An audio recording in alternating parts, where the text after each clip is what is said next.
I think you can look at someone and when you're young, there's the attraction. But then with you and with the other person, there has to be commitment. If you love one another, you have a home. I think love is what the world is about. When I get down, he lifts me up. If I needed him, he always stay with me. Sometimes I will become sick, something happen, he's with me. Okay, don't worry, I am with you. The communication between us is, we talk about everything. You know, there's nothing held back, or if something's bothering us, we tell each other. She's just easy to get along with, and I love her for that. Of course, you fight once in a while, but you always make up. I knew she had full faith in me. One word I would say, tolerance. In our marriage, that's what worked. I tolerate whatever her shortcomings, she tolerates my shortcomings. We all have the same feelings, and I think that's important. You can't box it and label it. I love you. I love you.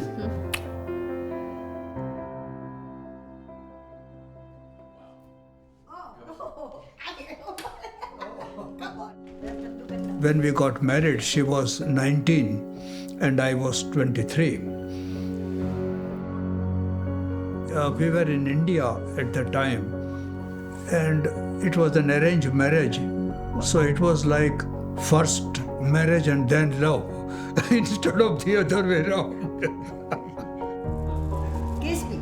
There was a common friend of her father's and my father's, and they talked, and her father said that she has a marriageable girl, and my father also said that I am ready to take the plunge. Yes. So they arranged and we met each other for about half an hour or an hour. And we just said, you like me, I like you, okay, Yes. we got married. It was that fast. That's fast. I tell you, at that age, it was basically the physical attraction that was primary. I'm 19 years old. So both of us were really not thinking about anything else. I don't want to tell the tales of our bedroom. She was at her father's place in another city, but occasionally we met, occasionally only. His parents, everything is okay. There wasn't some skeletons in the closet. That's what her father wanted to know. No, yeah. And especially more emphasis was whether financially I was capable to support her. And character too.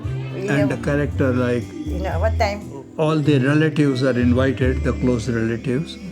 That's it. And they announced that they are going to get married. Then we got married after 1 year. 1 year.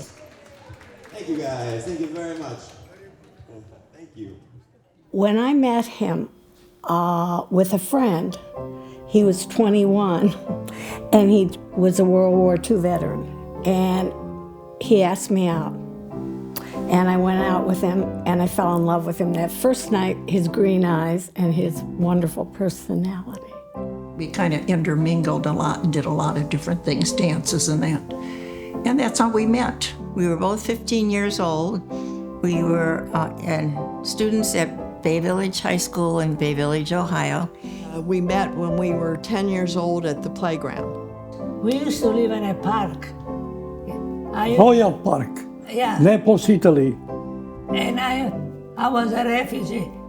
We met while I was a student nurse, and you were already out, weren't you? Yes. Yeah, you were already, he was an LPN. And then I met him. I met him on a dancing floor. We were making beds together. Yeah. Didn't really like him at first. But kind of grew on me. He was such a good dancer. And I wasn't infusing the other people because I didn't want to dance with them. I want to dance with him. We would meet up after work every day down in the cafeteria. There was a bunch of us. There was a bunch of us that met every day after work down in the cafeteria, and they were perverted. They were all perverted. We weren't. I used to waiting for him outside his house because I like him so much. Yeah. We probably talked about everything, all sorts of things.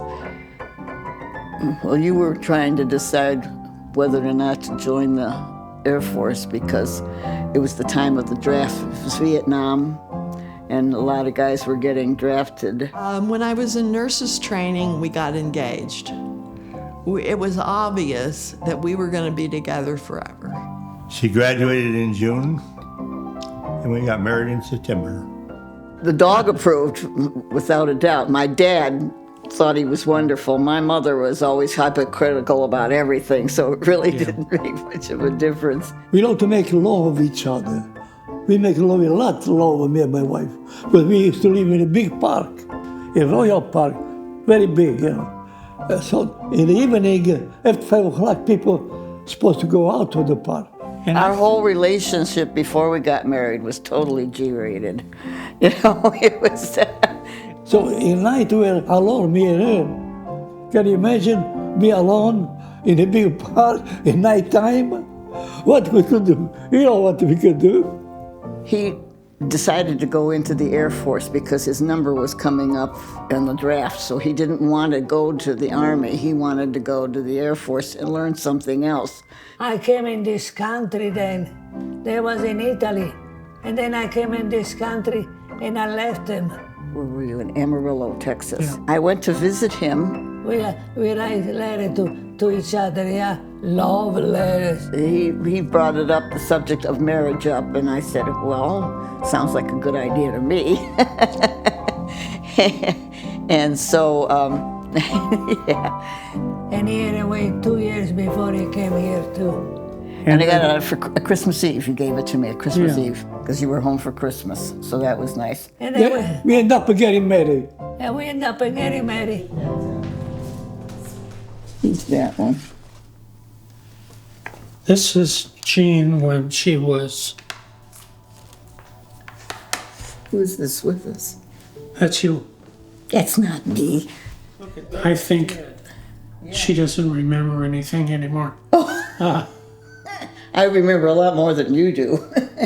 You're the one with the memory problem. Yes, that's true. Mine, I can remember everything from a long time ago, but what I did yesterday, forget that. I can't remember that, so it's just that I have short-term memory loss, and he's got everything memory loss. I can't think of any one thing that makes it easier on us, but... Well, we tried friends. Oh, yeah. Like the conversation is one of the most important things that we have between the two of us. Being able to discuss anything and everything. There are no secrets as far as I know.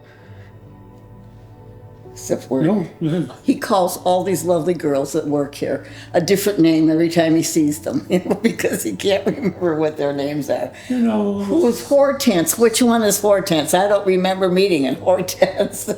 It's true. And I have to sit here and try to guess. Well, which one do you mean?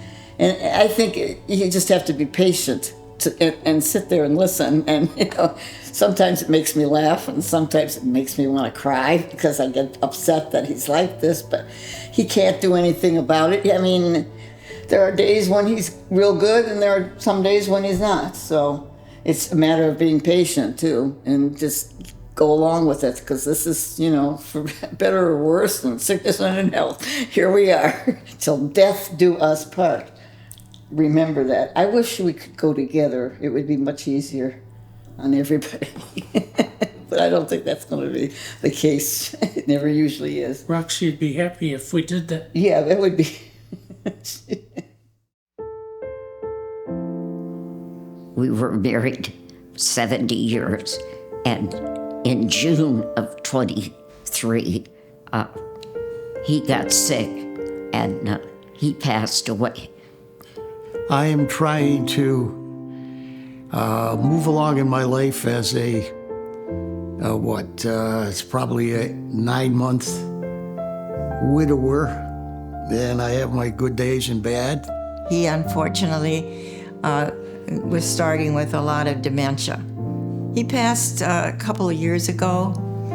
She brightened up a room whenever she walked in, and she had the most beautiful smile in the world. And it was the happiest day of my life when he finally got out of pain and got to go to his eternal reward.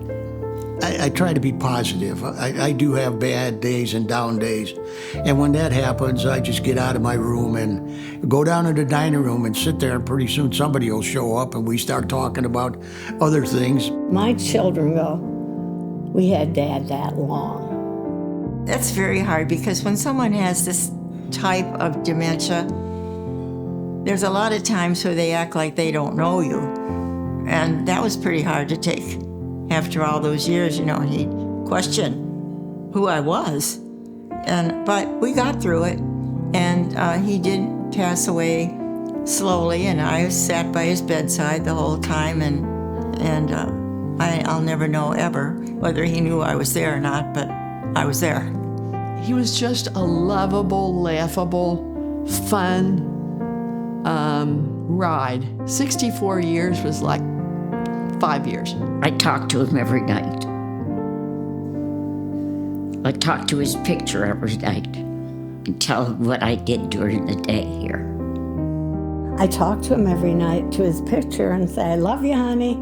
And he knows, he knows I love him.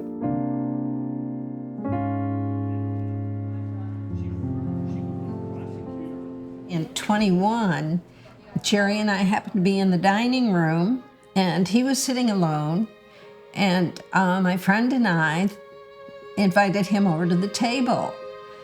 And the first time he said no. He said, I'm not ready yet. His wife had just passed away. And then a couple nights later, he was walking past our table, and we said, hey, vieni qua, which means come here in Italian. And he was married to an Italian, so he knew what I meant. It's funny. After my wife passed away, I said I would not remarry, or I didn't want to get tied down, or it wasn't comfortable. And that's when I met Annie, it all turned around. I kind of fell for her right off the bat. So we would come down for dinner, and we would meet down here for dinner. And one night he was walking me back to my apartment, and he said, would you be my girlfriend? And I said, sure, I think. My husband died in 2015. I cried a lot. And I just didn't want to be alone. I just wanted to be somewhere where I could keep busy. And then I met Jerry. I respected my wife very much. I loved her. He was looked very sad when he was in the dining room, sitting alone, very sad looking. I got to the point that I really didn't care that much about life. And she kind of brought me back to life, And then in September 28th, he moved in with me. We said vows to each other, and we have wedding rings. So in our hearts, in our minds, we're married. It's a very dear old friend. He's 90 years old now, and I am 85.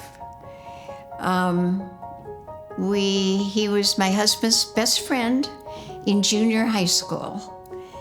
My first wife was Lucille's cousin. Time goes by.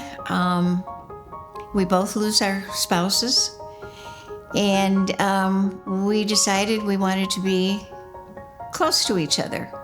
I don't think either one of us ever thought of getting married again. We decided we wanted to spend the last of our late years together because we're good friends.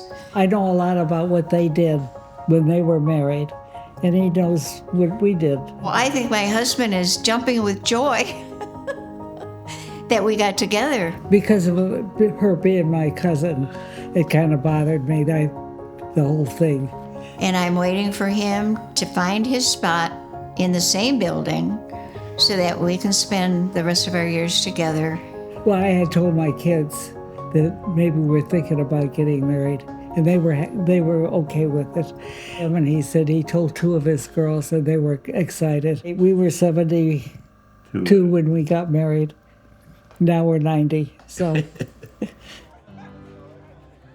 My life with Jerry is very different than my life with my husband. I just never believed at 91, well, I was 90 when I met Jerry. I never believed at 90 that I would meet someone and fall in love. I'm acting like me. I don't know how people act when they're 91. I was never 91 before, so I don't know how to act, but I'm me. Good job. Good job. I say that I came out at the age of 47. Telling me he was a slow learner. Yeah, that's true, I was. I was aware, but the expected thing was to get married in your 20s. And anyway, very soon after I was married, I knew then more clearly that my orientation was more for men. But I stayed together with my ex-wife for 21 years, and we had 2 children together.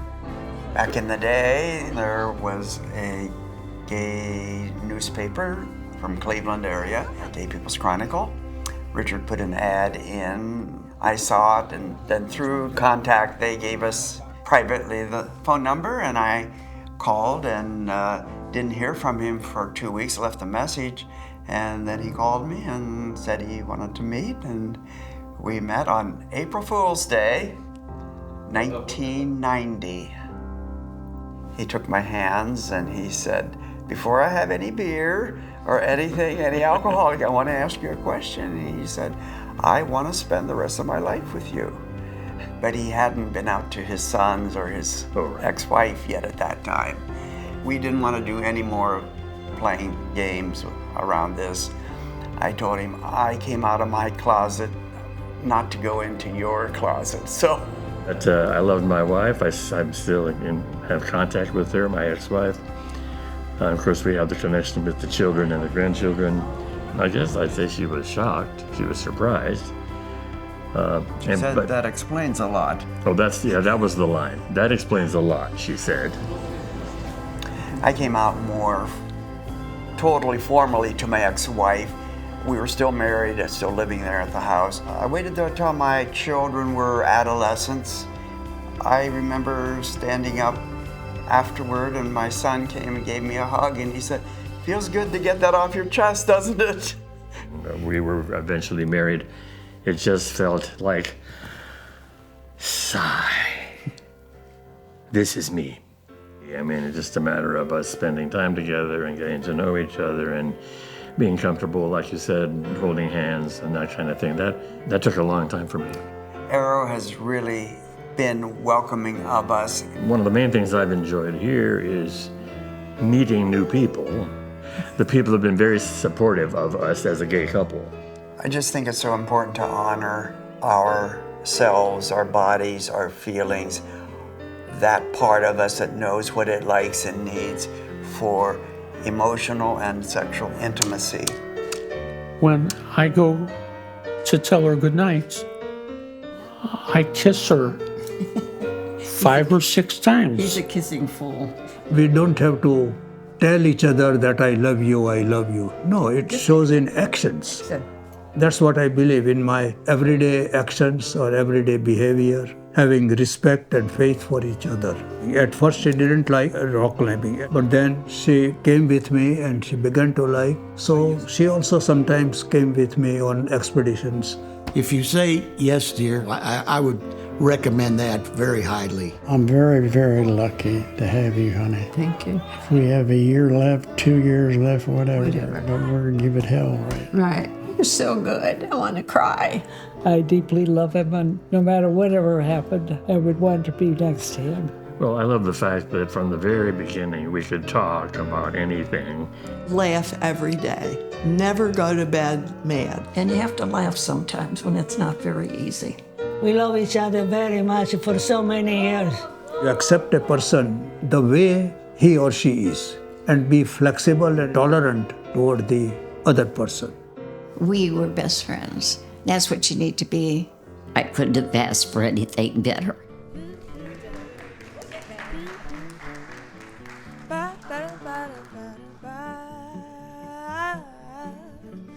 Oh, sometimes I go walking through fields where we walked long ago in the sweet used to be. And the flowers still grow, but they don't smell as sweet as they did when you picked them for me. And when I think of you and the love we once knew, how I wish we could go back in time. Do you ever think back on old memories like that, or do I ever cross your mind? When old memories appear, my eyes, it won't stay clear when I think of those happier times. Do you ever recall those old memories at all, or do I ever cross your mind?